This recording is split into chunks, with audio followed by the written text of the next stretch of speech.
The Bank of Family Love rarely prints receipts. My job is to print them anyway. My name is Song Won-tong. I am 35.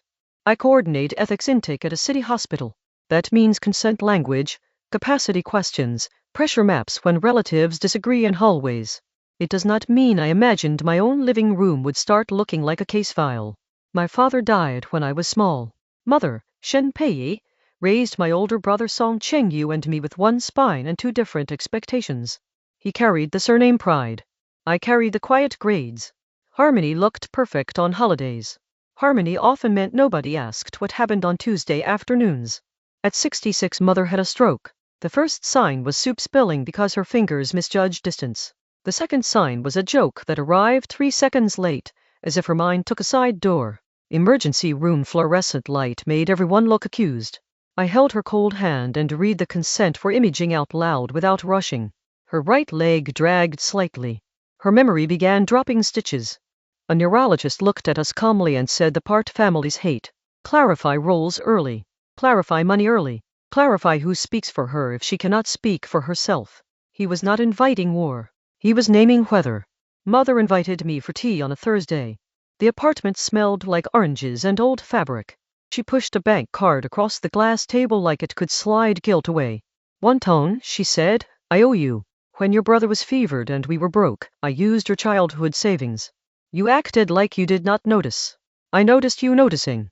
I told her love is not a ledger. She said ledgers are how scared people breathe. Then she added the sentence that opened the basement door. "Chengyu is underwater. Mortgage, tutoring, everything rising except wages. Take this card. The PIN is your birthday. If something happens later, do not push him into a corner." Later. Corner. 2 ordinary words that can hide a landslide. I asked what later meant. She shrugged and said nothing, which is how fear practices lying. That night Chengyu called. His voice was warm in the wrong direction. "Stop frightening Mom with tests. She will think she is dying faster." I said tests do not manufacture disease. They reveal what we owe her. He laughed softly. "Won-tong, you live in paperwork. Do not turn our mother into a document." I said documents are sometimes the only honest relatives left. We hung up without screaming. Framing does not preserve timestamps. I started a binder. Clinic visits, medication titration, blood pressure logs, cognitive screens. Bank statements Mother authorized with her fingerprint at the branch. I was not building a trial in my mind. I was building a spine for her future decisions. Between appointments I watched Mother grip handrails painted the color of cheerful denial. Therapists praised small victories to keep morale from collapsing. Chengyu paid for branded supplements of cousins sold online.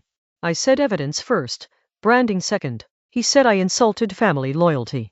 Loyalty without verification is optimism wearing a costume. 3 weeks later Chengyu announced a solution. A rehabilitation nursing home with good light, good reviews, good optics. He moved fast.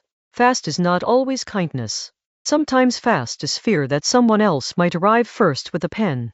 The family chat applauded him. The Dutiful Son Narrative Loves group chat performance. I know the choreography because my workday trains me to notice it. Morning huddles where a patient cannot choose because 2 children disagree. Social workers, translating alarm into actionable next steps without humiliating anyone. Consent is not only a signature. It is tempo, posture, comprehension, alternatives, and the right to stop. I teach residents to read silences at the bedside. Silence after a paragraph of risk often means overload, not agreement. Mother's early weeks after the stroke blended pride and denial. She insisted on watering plants she forgot she had thrown out. She smiled at strangers and snapped at me for asking the same question twice. Chengyu showed up with fruit and loud certainty. He promised the whole family would be fine, because he would personally handle it. Handle is another word that can hide control. I suggested a family meeting with a social worker present. He said outsiders would make Mother feel like a problem. I argued clarity is dignity, not shame. We compromised on nothing and called it peace. I stayed late at the hospital that week. Not for drama. Because calm documentation is sometimes the only shield elders get. When Chengyu chose the nursing home, he sent links like evidence of virtue. Photos of sunlight on floors. Menus with seasonal soup. A brochure paragraph about holistic care that sounded like perfume copy. I booked my own tour before Mother moved in. I asked how they assess capacity before elective procedures and waivers. The coordinator smiled and said families usually understand risk language together. I wrote that sentence down verbatim. Together can mean shoulder pressure behind the elder chair. Mother moved on a Wednesday when traffic was cruel and patience thin. Chen Yu coordinated movers like a stage manager. He posted a 9-photo grid before Mother even unpacked her slippers. Relatives replied with roses and applause emojis. Nobody asked whether Mother slept that night. They asked whether the room looked expensive enough to praise him publicly. I visited the next afternoon with flowers and a calm face. At the nurse station, a clipboard waited like an innocent object. High-risk procedures. Family exemption commitment. Mother's signature sat on the line in ink that looked brave and wrong. Too steady for a trembling hand. I asked the nurse when she signed. Yesterday at 4:30, she said. Mr. Song accompanied her. Mr. Song was my brother. In the room, Mother stared at the window. Trees moved outside while she stayed still inside. Mom, I asked gently, do you know what that paper says? She looked at me like a student who forgot homework. She whispered that Cheng Yu said it would protect her. Protect is a word that can mean transfer risk to silence. I photographed the pages without theatrics. The administrator spoke smoothly. Families help elders understand complex language. I asked who witnessed understanding. I asked whether staff explained each clause while she was fatigued. I asked whether my brother stood behind her shoulder while she held the pen. The administrator said emotions run high. I said emotions are exactly why ethics protocols exist. I requested legally obtainable monitoring segments around the signing window. I requested independent review of Mother's cognitive testing. I collected authorization letters that appeared suddenly in her drawer. I traced transfers that pulsed around the same dates. This was not a hobby. This was triage. My binder grew tabs like ribs. Timeline tab. Medication tab. Capacity notes tab. Finance tab within lawful boundaries she approved. I emailed summaries to myself with timestamps because memory is political in families. Cheng Yu texted that I was treating love like an audit. I replied, audits protect people audits care about. Mother called me once at midnight, confused about which city she was in. I drove over and sat on her bed until her breathing slowed. In the dim light, she asked if I hated my brother. I said hate is expensive. I prefer expensive truth. The nursing home corridors smelled of disinfectant and steamed apples. Some elders practiced walking with rainbow belts around their waists. Others stared at televisions nobody turned on. Mother participated when praised and withdrew when corrected. That pattern matters if you ask whether she understood legal paragraphs at 4:30 p.m. Staff rotated shifts. Continuity shattered into polite fragments. My brother believed speed equals love, because waiting feels like abandonment. I believed waiting is sometimes the ethics of refusing a bad contract. The waiver used words like irrevocable understanding. Revocable is a word elders rarely hear unless someone slow reads beside them. The independent clinician returned language without poetry. Fluctuating capacity. Fatigue sensitivity. High noise environments degrade comprehension. Meaning a dense waiver signed in a rushed lobby is not automatically consent. It might be compliance shaped like consent. The security clip hurt because it was ordinary. Noise. A watch checked. A wrist rotated toward ink. A thumb pressed while someone said quickly, sign here, Mom. That is not evil music. That is everyday coercion wearing sneakers. I did not sprint to criminal framing. Public prosecution can eat elders alive. I wanted repair with guardrails. Before mediation, I rehearsed sentences that would not scar Mother publicly. Shame spreads in families faster than influenza. I practiced naming behavior without naming moral monsters. My supervisor at work reminded me triage includes self-boundaries. You cannot metabolize everyone's panic, she said. You can still hold the line without becoming the line. We mediated at a plain table. Cheng Yu arrived with outrage packaged as grief. You want to shame me in front of Mom. I said I want Mom to stop signing what she cannot parse. He pivoted into sacrifice narrative. I am drowning financially.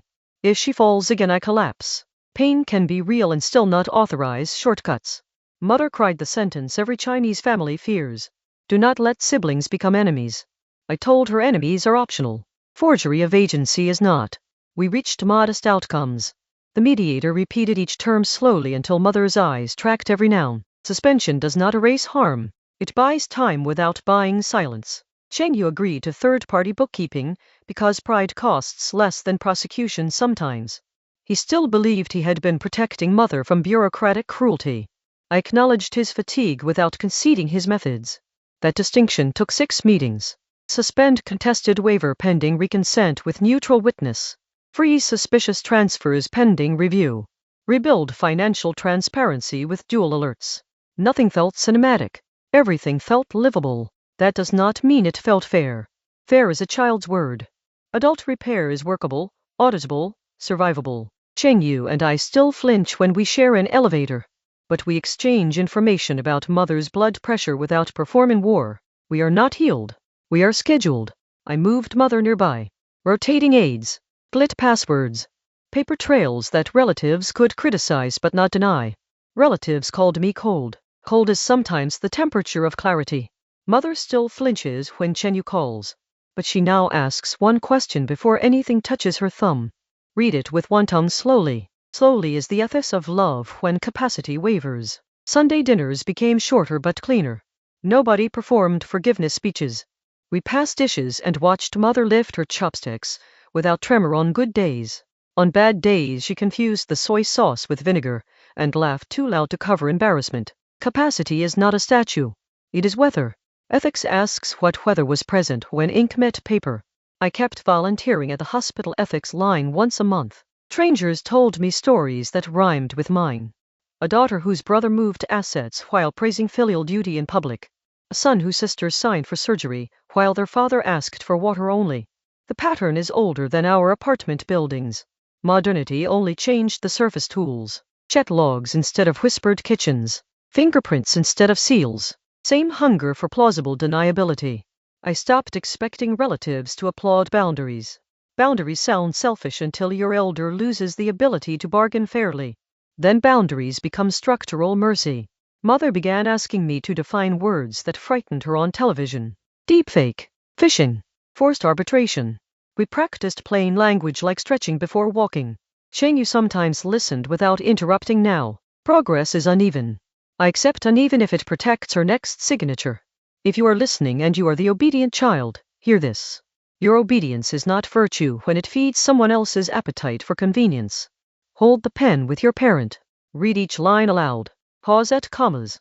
Pauses are where consent breathes. Pauses are where families stop mistaking urgency for truth. That is how I survived loving my mother without surrendering her signature to panic. That is how I survived being called difficult without becoming cruel. Paper stays cold. Love does not have to. Tonight when you walk past a clipboard, imagine your parent's signature on it without you there. If your stomach drops, congratulations. You still have instincts worth trusting. Call slowly. Show up visibly. Let consent take the time your parents took teaching you how to cross a street. That might be the most radical filial act left in a world addicted to speed. I keep the old bank card mother tried to give me inside a drawer, unactivated. Not as weapon. As reminder that love and money tangle even when nobody means harm. If you remember one line, remember hers at the end. Read it with one tongue slowly. Slowness is not hesitation. Slowness is respect with teeth. Hospital always taught me ethics is rarely a sudden hero moment. It is 1,000 small refusals to rush a trembling thumb.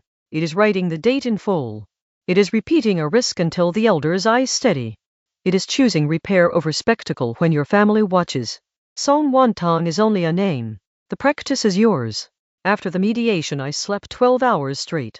My body released tension I did not know I was carrying between shoulder blades. That is another ethics lesson hiding outside hospital policy manuals. Advocacy consumes glucose like running uphill with a backpack full of receipts. Mother began keeping a notebook beside her rice cooker. Small letters. Large margins. She writes questions she fears sounding stupid asking nurses. When she reads her own handwriting aloud her voice grows steadier. Cheng-Yu sends voice notes instead of paragraphs now. Shorter sentences mean fewer places for pride to hide. He still jokes that I turned our family into a compliance workshop. I joke back that workshops kept ships from sinking. We laugh awkwardly. Awkward laughter is sometimes the sound of truce. If your village praises the loud son and dismisses the careful daughter, change the metric. Measure care by comprehension minutes, not applause volume. Measure love by whether your elder can repeat risks in plain words. Because the last call may still route to you while the waiver sits in another pocket. Make sure the pocket your parent reaches for is the one they chose with open eyes.